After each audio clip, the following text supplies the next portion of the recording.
Share বাজারে সফল হতে চান? তাহলে আপনাকে আগে শিখতে হবে। আমি শোভনদেব ঘোষ, 2001 সাল থেকে একজন ইনভেস্টর এবং ট্রেডার, পাশাপাশি ফান্ডামেন্টাল এবং টেকনিক্যাল পড়াই বাংলা ভাষায়। বিস্তারিত জানতে সম্পূর্ণ ভিডিওটি দেখুন। শেয়ার উইথ শোভন লার্নিং প্ল্যাটফর্মে আপনাকে স্বাগত। চলুন প্রথমেই আপনাকে আমাদের ওয়েবসাইটের সাথে পরিচয় করাই। www.sharewithshobhan.in ওয়েবসাইটে আমাদের লার্নিং প্ল্যাটফর্মের যাবতীয় তথ্য দেওয়া রয়েছে, যা আপনাকে শেয়ার বাজার শিক্ষায় দিশা দেখাবে। আর আমাদের সাথে যোগাযোগ করবার পূর্বে অবশ্যই আমাদের পাস্ট পারফরমেন্স যাচাই করে নেওয়ার অনুরোধ রাখব, কারণ স্টক মার্কেট একটি প্রফেশনাল কোর্স। এখানে পারফরমেন্সই শেষ কথা।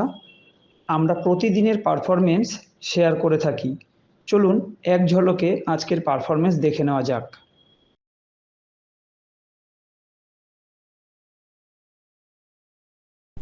প্রত্যেক দিনের মতো আজও আমি আমার অটোমেটিক গুগল শিটে চলে এসেছি। এই ডান দিকে যে স্টকগুলো দেখতে পাচ্ছেন, এগুলো ইন্টারডে সেলিংয়ের জন্য। এগুলো কোনোটাই আমি টাইপ করে লিখেছি এমনটা নয়। এখানে টেকনিক্যাল ফান্ডামেন্টালের বেশ কিছু ফর্মুলা ইউজ করা হয়েছে, যেই ফর্মুলার উপর বেস করে এই স্টকগুলো একটা একটা করে ফিল্টারে ধরা পড়ে। এটা কোনো নর্মাল এক্সেল শিট নয়, এটা গুগল শিট। লাইভ মার্কেটে এগুলো কন্টিনিউ আপডেট হয়। এই স্টক একটা একটা করে ফিল্টারে ধরা পড়ে, এই রেটগুলো আপডেট হয়। আর এখানে টেকনিক্যাল ফান্ডামেন্টালের যা ফর্মুলা আমি ইউজ করেছি সবটাই আমি আমার স্টুডেন্টদেরকে শিখিয়ে দিই এবং বলে দিই, কারণ আমি টিপসে বিশ্বাসী নই। আমি চাই আমার স্টুডেন্টদের যেন কোনো দিন কোনো টিপসের প্রয়োজনই না পড়ে, তারা যেন এরকম স্টক নিজেরাই খুঁজে নিতে পারে। আর সেই স্টকগুলো আদতেও পারফর্ম করছে কিনা সেটা আপনারা যাতে যাচাই করে নিতে পারেন, সেই উদ্দেশ্যে আমার এই ভিডিও তৈরি। এখানে সমস্ত পার্সেন্টেজ রয়েছে। আমি আস্তে আস্তে স্ক্রল করছি। এটা হচ্ছে ইন্টারডে সেলিংয়ের সাইট। আমি আস্তে আস্তে স্ক্রল করছি।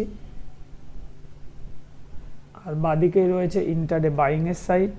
এগুলো কত পার্সেন্ট বেনিফিট পাওয়া গেছে এখান থেকে দেখতে পাচ্ছেন। প্রাথমিক অবস্থায় প্রত্যেকটা এরকম নীল কালিতে থাকে, ট্রেড এক্সিকিউট হলে নীল থেকে সাদা রঙে কনভার্ট হয়ে যায়। আর এখানে কোনটা কত পার্সেন্ট কি বেনিফিট দিয়েছে আপনারা দেখতেই পাচ্ছেন। ইন্টারডেতে 1% টার্গেটকেই যথেষ্ট ভালো টার্গেট বলে বিবেচনা করা হয়। সেক্ষেত্রে আপনারা দেখতেই পাচ্ছেন কোনটা কীরকম কী পারফর্ম করেছে। এসআরএফ তো একবারে ব্যতিক্রমই বলবো। দিনে 12.5%-এর উপরে গেন, এটা মুখের কথা নয়। এরপর আমরা যেটা দেখে থাকি সেটা হচ্ছে সুইং ট্রেড, অর্থাৎ 14 দিনের জন্য যেটা বিবেচনা করা যেতে পারে। গতকাল পর্যন্ত 14 দিন এই দুটো স্টকের কমপ্লিট হয়েছে। কোনটা থেকে কত পার্সেন্ট কী পাওয়া গেছে এখানে রয়েছে। এরপর আমরা যেটা দেখি সেটা হচ্ছে শর্ট টার্ম ইনভেস্টমেন্ট, অর্থাৎ যেই সমস্ত কোম্পানিগুলো কোয়ার্টারলি রেজাল্টে প্রফিটের মাত্রা অনেকটাই বাড়াতে পেরেছে, সেরকম কিছু কোম্পানির নাম এই লিস্টে থাকে। এটা ছিল Q1-এর, লাস্ট কোয়ার্টারে ছিল এইগুলো। এখানে দেখুন কবে ওয়াচ লিস্টে এসেছিলো, সেদিন তার কি দাম ছিল, লাস্ট 55 দিনের মধ্যে সর্বোচ্চ দাম কি ছিল, আজকে কি দাম আছে, আজকে কোনটা কত পার্সেন্ট বেড়েছে কমেছে, কতদিন ধরে হোল্ডিং হচ্ছে এবং কোনটা থেকে কত পার্সেন্ট বেনিফিট আজকের দিনেও পাওয়া যাচ্ছে। এটাও যদি অ্যাভারেজ গেন বলি 7%-এর উপরে গেন দিচ্ছে।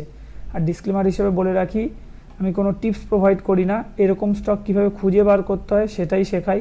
আর সেই স্টকগুলো বাজারে আদতেও পারফর্ম করতে পারছে কিনা সেটা যাতে আপনারা যাচাই করতে পারেন, সেই উদ্দেশ্যে সোম থেকে শুক্র আমি প্রত্যেকদিন ভিডিও তৈরি করি।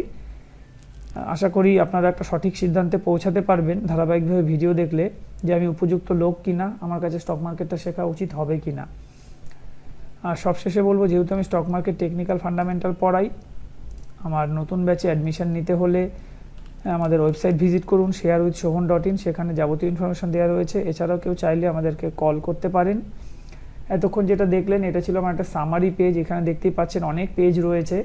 এবার সেই মূল পেজগুলোকেও আপনাদের এক ঝলকে একটু দেখিয়ে দেবো। এটা ছিল ইন্টারডে সেলিংয়ের পেজ। এই স্টকগুলোই সামারি পেজে দেখেছেন। এই যে আমি আস্তে আস্তে স্ক্রল করছি।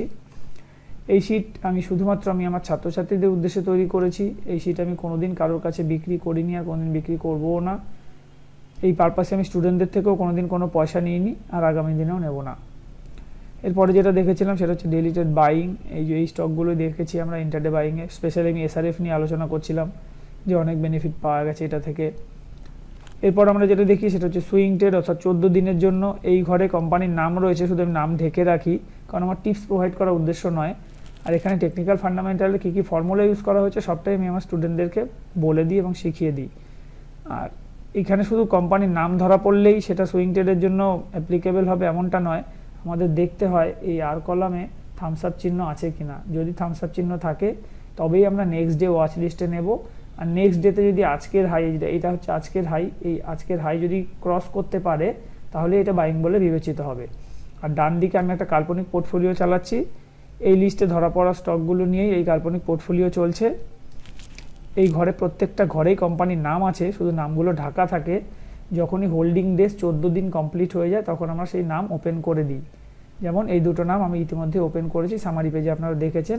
আপাতত ডিলিট করে দিচ্ছি, দেখবেন এখানে ফিল্টার হবে, ফিল্টার কমপ্লিট হলে এগুলো নট অ্যাপ্লিকেবল লেখা চলে আসবে, কারণ এটা অটোমেটেড আপডেট হয়। আর আজকে যেটা অ্যাড করেছি সেটা যে -1 ডে হোল্ডিং দেখাচ্ছে, আজকের হাই এখানে লেখা রয়েছে, দেখুন আগামীকালকের তারিখ মেনশন করা রয়েছে। আজকের হাই যদি আগামীকাল ক্রস করতে পারে তবেই এটা বাইং বলে বিবেচিত হবে। আর গতকাল আমাদের কোনো স্টক ধরা পড়েনি, তাই ফিল্টারে কোনো নাম নেই।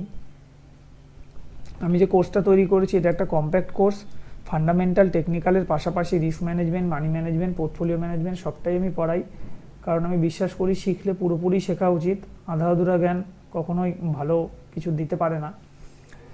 আর সবশেষে আমি প্রত্যেক দিনের মতোই সেক্টর অ্যানালাইসিস দেখিয়ে শেষ করব। এটা আমাদের এটাই বোঝায়, যেহেতু লাইভ মার্কেটে এগুলো কন্টিনিউ আপডেট হয়, লাইভ মার্কেটে যদি আমরা স্পেশালি এই কলামটা দেখতে থাকি তাহলে সকাল থেকে দেখলেই আমরা বুঝতে পারি যে আজকে কোন সেক্টরটা কীরকম মানে চলতে যাচ্ছে। আর এই অংশটা দেখলে বুঝতে পারি কোন সেক্টরটার মধ্যে কতটা স্ট্যামিনা আছে, কোনগুলো কতটা খারাপ, কোনগুলো কতটা ভালো। যেমন এফএমসিজি দেখুন মাত্র 2% ডাউন, সেই তুলনায় আমি যদি বলি মেটাল, রিয়েলটি, মিডিয়া এগুলো কিন্তু অনেক বেশি রকম খারাপ। তারপরে ধরুন পিএসইউ ব্যাংক বা নিফটি ব্যাংক নিফটিকেও যদি আমরা বুঝতে চাই অনেক বড় ব্যাখ্যার প্রয়োজন নেই, খুব সহজেই আমরা সিদ্ধান্তে পৌঁছে যেতে পারি। এই দেখুন এখানে প্রত্যেকটা সেক্টরের পাশে thumbs up thumbs down mention করা রয়েছে। এফএমসিজি বাদ দিয়ে সবই কিন্তু থামস ডাউন ইন্ডিকেট করছে টেকনিক্যাল, তাই অনেক কিছু আলোচনার প্রয়োজন নেই। টেকনিক্যাল যে নেগেটিভ অবস্থান ইঙ্গিত দিচ্ছে আর নেগেটিভ অবস্থার মধ্যে দিয়ে বাজার যাচ্ছে সেটা আমাদের কাছে পরিষ্কার, এখনও পজিটিভ কোনো বার্তা নেই। বাজারে যাই হাওয়া চলুক, যাই লোকে বলে বেড়াক, আমরা কিন্তু চিত্র দেখব, চিত্র কিন্তু আমাদের বলছে এখনও পজিটিভ কোনো ইন্ডিকেশন নেই। এছাড়াও এখানে এই হার্ট চিহ্ন থাকে, কখনো ইয়েলো কখনো গ্রিন, এগুলো কি ইন্ডিকেট করছে সবটাই আমাকে ট্রেনিং করাতে হয়। আমি ক্লাস শুরুর প্রথমেই আগে এই শীটটা কীভাবে ব্যবহার করতে হয় তার ট্রেনিং করাই। এছাড়াও এই ডান দিকে প্রত্যেকটা সেক্টরের তার আজকের হাই লো, তার পিভট সাপোর্ট রেজিস্ট্যান্স যাবতীয় ইনফরমেশন কিন্তু আমরা এখান থেকে পেয়ে যাই। আমি আস্তে আস্তে স্ক্রল করছি, এই দেখুন আজকের ভিডিও আমি এখানেই শেষ করব। যারা সম্পূর্ণ ভিডিও দেখলেন তাদেরকে ধন্যবাদ জানিয়ে আমি আজকের ভিডিও এখানেই শেষ করছি।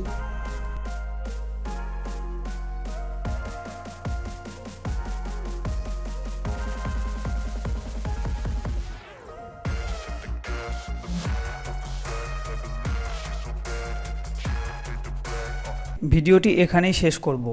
আর শেষ করবার পূর্বে বলবো, যদি ভিডিওটি আপনার ভালো লেগে থাকে তাহলে লাইক করুন, এবং চ্যানেলটি যদি আপনার কাজের মনে হয় তাহলে চ্যানেলটিকে সাবস্ক্রাইব ও শেয়ার করতে ভুলবেন না। ভালো থাকবেন, সুস্থ থাকবেন, ধন্যবাদ।